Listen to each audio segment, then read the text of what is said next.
कहानी शुरू होती है एक छोटे से गांव सुखपुर से। यहाँ के लोग बेहद खुश रहते थे। खेतों में हरियाली थी, तालाबों में तैरती मछलियाँ। लेकिन उसी गांव की गलियों में एक आदमी रोज घूमता था, सूखा लकड़ा। वह गरीब था, गांव में भीख मांगकर गुजारा करता था। लेकिन लोग कहते थे कि सूखा लकड़ा साधारण भिखारी नहीं है, उसके पास काले जादू की ताकत है। लेकिन उसने कभी किसी को नुकसान नहीं पहुंचाया। लेकिन उस गांव में एक अमीर आदमी भी रहता था, अमित भाई। महल जैसा घर, सोना चांदी, महंगी गाड़ियां, लेकिन दिल से बेहद घमंडी।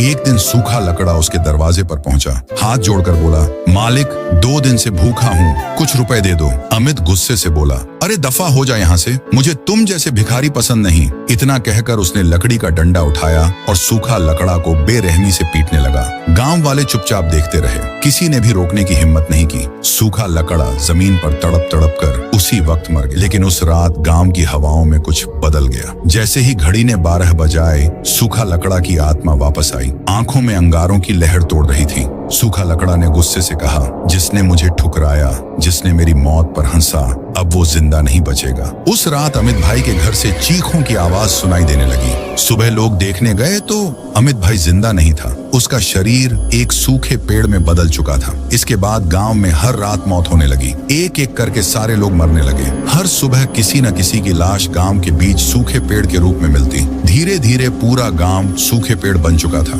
हर पेड़ एक इंसान की अधूरी चीख छुपाए खड़ा था। गांव में सिर्फ एक नौजवान बचा था, राइस्टार। वह गांव का मददगार, ईमानदार और सबका प्यारा लड़का था। लेकिन अब वह अकेला खड़ा था। चारों तरफ सिर्फ सूखे पेड़ और मौत की खामोशी थी। राइस्टार गुस्से में चिल्लाया, सूखा लकड़ा, अगर तेरी आत्मा यही है तो सामने आ। मेरे गांव को, मेरे लोगों को क्यों मार रहा है? तभी अचानक सूखा लकड़ा उसके सामने प्रकट हो गया और गुस्से से बोला, राइस्टार, मैंने सिर्फ बदला लिया है। जिन्होंने मुझे जलील किया, भूखा रखा, पीटा, उन्हें मैंने वही सजा दी। अब तू भी इस श्राप का हिस्सा बनेगा। राइस्टार रोते हुए बोला, लेकिन सूखा लकड़ा, जिन गरीबों को तूने बेवजह मार दिया, क्या उनका भी कोई कसूर था? तेरी लड़ाई अमीरों से थी, निर्दोषों से नहीं।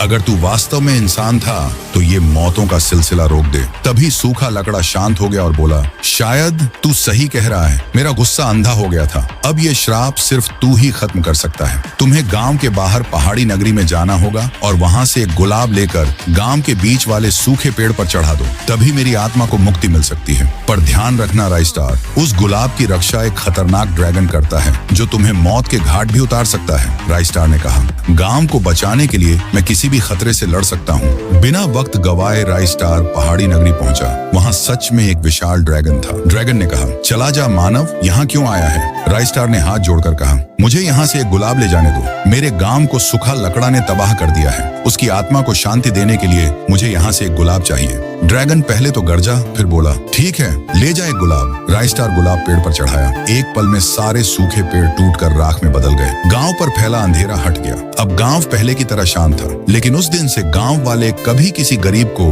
भिखारी नहीं बोले, क्योंकि उन्हें याद था, एक भूखे इंसान की आह पूरे गांव को सूखा बना सकती है। और राइस्टार अब सिर्फ मददगार लड़का नहीं रहा, वह गांव का रक्षक बन चुका था। भूतगढ़ एक ऐसा गांव जहां रोज अजीब और रहस्यमय घटनाएं होती थीं। रात के ठीक 8 बजे गांव में एक अजीब सी डोरबेल की आवाज गूंजती थी। जैसे ही यह आवाज सुनाई देती, लोग डर के मारे अपने घर के दरवाजे बंद कर लेते थे। जो भी दरवाजा नहीं बंद करता, अगले दिन उसकी लाश गांव में एक सूखे पेड़ से लटकी मिलती। गांव वालों को पहले से ही पता था कि रात के अंधेरे में कुछ और ही होता है। राइस्टार भी अपनी आदत के मुताबिक रात होते ही घर का दरवाजा बंद करके सोने चला गया। लेकिन अज्जू भाई, जो हमेशा कुछ न कुछ भूल जाते थे, इस बार भी दरवाजा बंद करना भूल गए। उसी समय एक अजीब सी शापित आत्मा घर के अंदर दाखिल हो जाती है। गुड़िया अज्जू भाई के पास जाकर मंत्र पढ़ने लगती है और अगले ही पल अज्जू भाई गायब हो जाता है। सुबह उनकी लाश पेड़ से लटकी मिलती है। गांव में फिर से वही डोर बेल की आवाज सुनाई देती है। राइस्टार घबराकर अपने घर की ओर दौड़ता है। आधी रात को खौफनाक आवाजें गूंजने लगती हैं। राइस्टार खिड़की से बाहर देखता है तो उसके पैरों तले जमीन खिसक जाती है। एक भयानक उड़ती हुई गुड़िया आसमान में मंडरा रही है और लोगों को उठाकर उन्हें जमीन पर पटक रही है। लोग तड़प तड़प कर मर रहे थे। लेकिन तभी वह आत्मा राइस्टार के घर की ओर बढ़ती है। राय स्टार जल्दी से दरवाजा बंद कर लेता है। अगली सुबह गांव में हर जगह लाशें बिखरी हुई थी और लोग डर के मारे इधर उधर भाग रहे थे। रात को एक आदमी रास्ते से जा रहा था, तभी उसकी नजर एक गुड़िया पर पड़ी। जैसे ही वह गुड़िया के पास पहुंचा, गुड़िया अचानक अपने असली रूप में आकर फिर वही मंत्र पढ़ने लगी। अगले ही पल वह आदमी गायब हो गया। फिर एक शेर का छोटा बच्चा बनकर गांव में चला गया। गांव वाले बच्चा समझकर उसके साथ खेलने लगे। देखते ही देखते वह शेर अपना आकार बदलकर विशाल रूप में बदल जाता है। खौफनाक दहाड़ सुनकर गांव वाले इधर उधर भागने लगते हैं, लेकिन शेर ने एक एक करके सबको मौत के घाट उतार दिया और फिर आसमान में उड़ गया। गांव में फिर से सन्नाटा छा जाता है। हर रात वहीं डोरबेल की आवाज गूंजती है और गांव वाले अपने घरों में बंद हो जाते हैं। एक रात आत्मा ज्ञान के घर का दरवाजा तोड़कर घुस जाती है। अपने मंत्र से ज्ञान का गला काट देती है। सुबह होते ही गांव वालों को ज्ञान की कटी हुई लाश मिलती है। लोग अब पूरी तरह से निराश हो चुके थे और समझने लगे थे कि अब पूरे गांव को उस आत्मा ने जकड़ लिया है। अब राय स्टार ने ठान लिया